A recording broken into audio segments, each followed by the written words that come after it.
नमस्कार दोस्तों, आज की इस वीडियो में हम पढ़ेंगे वाक्य के अंग यानी पार्ट ऑफ स्पीच। जैसे इंग्लिश ग्रामर में पार्ट ऑफ स्पीच होते हैं, वैसे हिंदी में भी पार्ट्स ऑफ स्पीच होते हैं, जिनको हिंदी में वाक्य के अंग कहते हैं। चलिए इसके बारे में अध्ययन करते हैं। वाक्य के 8 अंग होते हैं।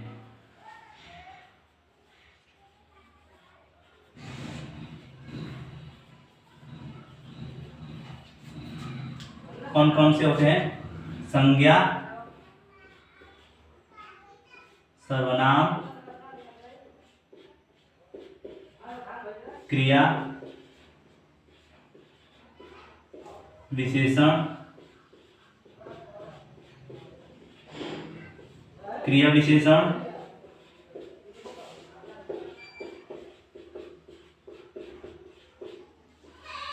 संबंध बोधक,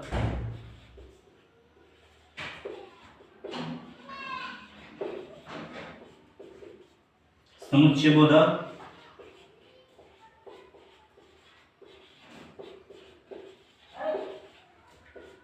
और अंतिम में विस्मयादि बोधक।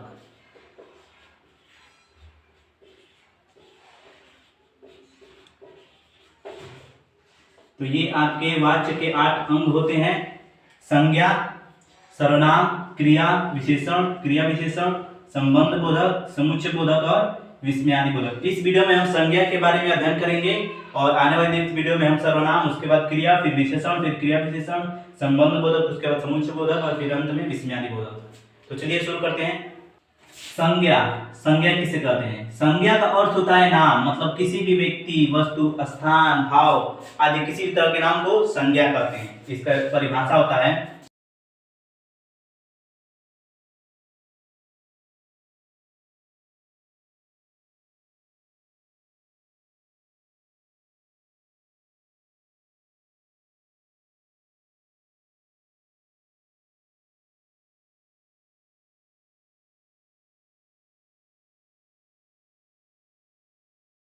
इसका परिभाषा होता है किसी भी व्यक्ति, वस्तु, स्थान, भाव आदि के नाम को ही संज्ञा कहते हैं। संज्ञा के भेद देख लेते हैं।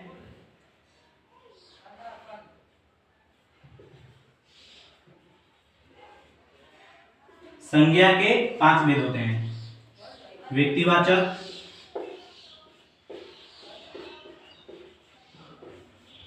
जातिवाचक,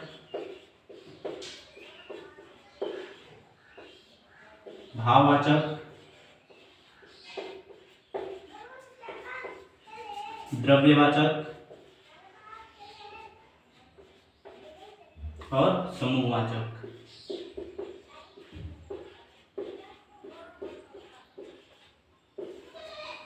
संज्ञा के कुल 5 भेद होते हैं। व्यक्तिवाचक, जातिवाचक, भाववाचक, द्रव्यवाचक और समूहवाचक। इनको भी अब विस्तार से देख लेते हैं।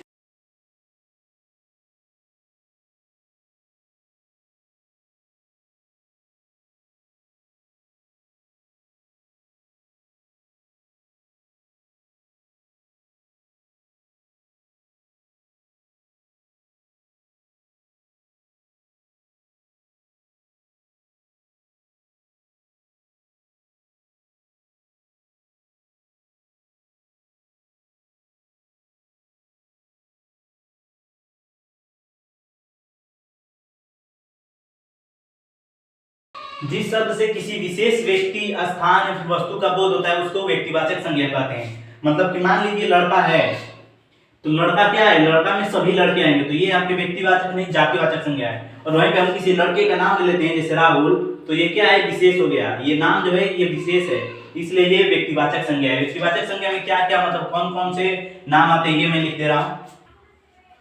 यहाँ पर मैंने कुछ शब्द लिखे हैं, मतलब कौन कौन से शब्द संज्ञा में आते हैं। व्यक्तियों के नाम, किसी भी व्यक्ति का नाम होगा वो आपका व्यक्तिवाचक संज्ञा में आएगा। पुस्तकों के नाम, किसी भी पुस्तक का नाम होगा वो भी आपका व्यक्तिवाचक संज्ञा में ही आएगा। पत्र पत्रिकाओं के नाम, जैसे टाइम्स ऑफ इंडिया होगा, जागरण हो गया, ये सभी जो है पत्रिकाओं के नाम, ये सभी किसमें? जातिवाचक संज्ञा में आते हैं। किसी गांव या फिर मोहल्ले का नाम भी व्यक्तिवाचक संज्ञा में आता है। शहरों के नाम, प्रदेशों के नाम, झारखंड हो गया, उत्तर प्रदेश हो गया। वैसे ही देशों के नाम, भारत हो गया, रसिया हो गया, अमेरिका हो गया। महादेशों के नाम, ऑस्ट्रेलिया, एशिया, यूरोप, ये सभी बड़े बड़े जो महाद्वीप हैं। ग्रह उपग्रह मतलब पृथ्वी, चंद्रमा, ये सभी क्या है आपके व्यक्तिवाचक संज्ञाएं, जैसे दिन, महीनों के नाम, साल के नाम, जानवरों के खास नाम। जानवरों के खास नाम का मतलब जैसे कुत्ता है तो कुत्ते का नाम रॉकी रख देते हैं लोग, तो उसको क्या कहेंगे, वो खास हो गया, तो इसलिए उसको व्यक्तिवाचक संज्ञा में लेते हैं। अब जातिवाचक संज्ञा देख लेते हैं।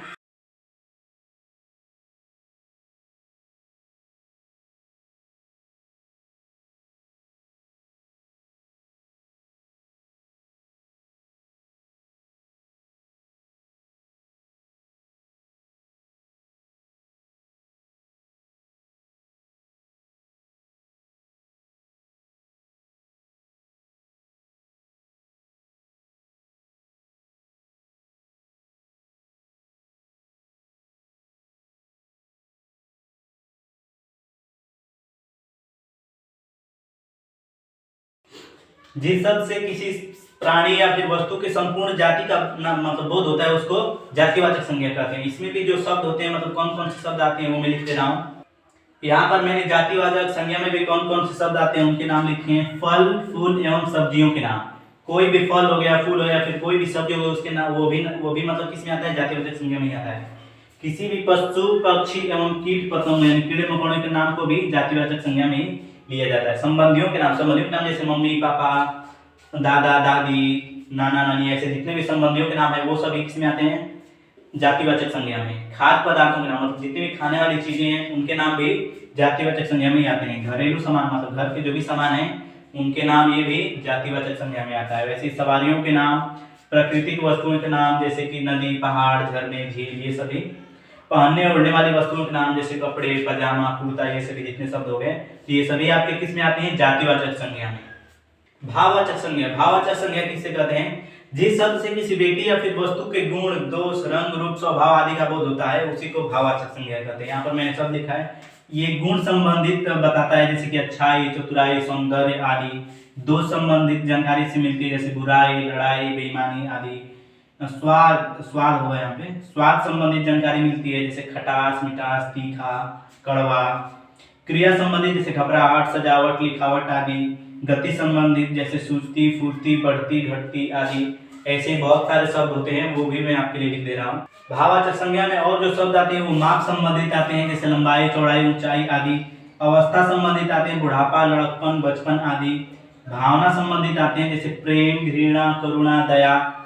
भाव संबंधित आते हैं जैसे मित्रता, शत्रुता, मूर्खता, निर्दयता, ऐसे बहुत सारे शब्द होते हैं। विषय संबंधित आते हैं इतिहास, भूगोल, रसायन शास्त्र, भौतिक शास्त्र। सिद्धांत संबंधित आते हैं गुरुत्वाकर्षण, जड़ता, साम्यवाद आदि। और भी बहुत सारे इसमें शब्द आते हैं। अब देख लेते हैं द्रव्यवाचक संज्ञा। जिस शब्द से किसी भी द्रव्य का या फिर कोई भी द्रव्य जिससे मापा तौला जा सकता है उसका बोध होता है उसको द्रव्यवाचक संज्ञा कहते हैं। जैसे एग्जांपल में सोना, चांदी, तेल, घी, लकड़ी, पानी आदि बहुत सारे शब्द होते हैं। मतलब जो द्रव्य ऐसा हो जो मापा तौला जा सके उसी को द्रव्यवाचक संज्ञा कहेंगे। समूहवाचक संज्ञा, जिसे किसी समूह या फिर समुदाय का बोध होता है उसे समूहवाचक संज्ञा कहते हैं। इसमें सेना, वर्ग, परिवार, संघ, झुंड, खानदान आदि बहुत सारे शब्द आते हैं। तो संज्ञा आपका समाप्त हो गया है। अगली वीडियो में हम सर्वनाम के बारे में अध्ययन करेंगे। तो मिलते हैं अगली वीडियो में, तब तक के लिए जय हिंद, जय भारत।